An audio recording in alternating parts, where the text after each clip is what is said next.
दोस्तों आज की वीडियो में हम बात करेंगे कि क्या आखिर रावण सच में बाली से कम अधिक शक्तिशाली था। क्या रावण और बाली में युद्ध हुआ था, उसमें क्या बाली इतने आराम से रावण को हरा देता है। क्या रावण में इतना कम सामर्थ्य था जो वह इतनी आसानी से बाली से हार गया था। दोस्तों यह युद्ध आपको एक तरफा सुनाया गया है, क्योंकि अगर रावण चाहता तो बाली को आराम से हरा सकता था।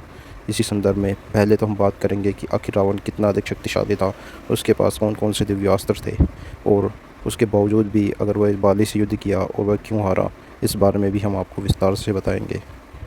दोस्तों रावण बचपन से ही बहुत अधिक शक्तिशाली और ब्रह्मदेव से वरदान पाने के बाद उसकी शक्ति की कोई सीमा नहीं रही।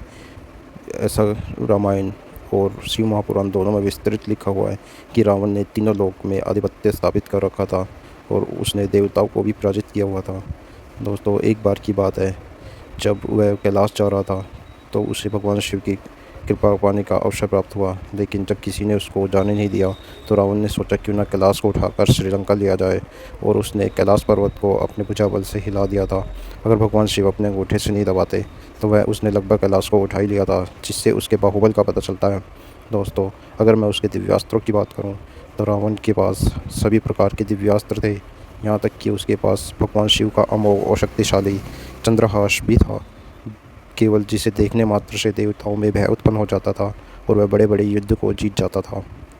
नहीं दोस्तों, रावण ने नवग्रह और मृत्यु के देवता यमराज को भी बंदी बना रखा था। जिस शनिदेव से पूरा ब्रह्मांड डरता था, उन शनिदेव को भी बंदी बनाया था। रावण तंत्र मंत्र का इतना बड़ा ज्ञाता था कि वह किसी से युद्ध किए बगैर भी उसे परास्त करने का सामर्थ्य रखता था। एक बार की बात है, जब इंद्र अपने दरबार में बैठा हुआ था और वहाँ अप्सरा नृत्य कर रही थी, तो रावण ने अपने तंत्र मंत्र की शक्ति से उस अप्सरा को बिना उसके पास जाए उसे धरती पर केवल मंत्रों के उच्चारण से ही उसे धरती पर गिरा दिया था। ऐसा वर्णन हमें शिव महापुराण में मिलता है। तो दोस्तों इससे पता चलता है कि रावण कितना अधिक शक्तिशाली था। परंतु फिर बात यह आती है कि आखिर वह बाली से युद्ध में क्यों हार गया। दोस्तों बाली के बारे में भी मैं आपको बता दूं, बाली को एक वरदान प्राप्त था कि जो भी शत्रु उसके सामने आकर युद्ध करेगा तो उसकी आधी शक्ति उसमें आ जाएगी।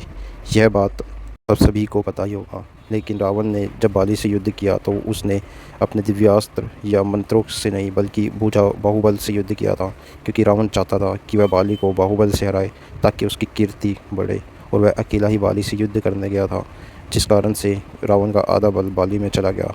अगर वह दिव्यास्त्रों या फिर तंत्र मंत्र का सहारा लेता तो बाली को हराना बहुत आसान होता, क्योंकि उसने ऐसा करके श्री राम और लक्ष्मण को भी परास्त किया हुआ है।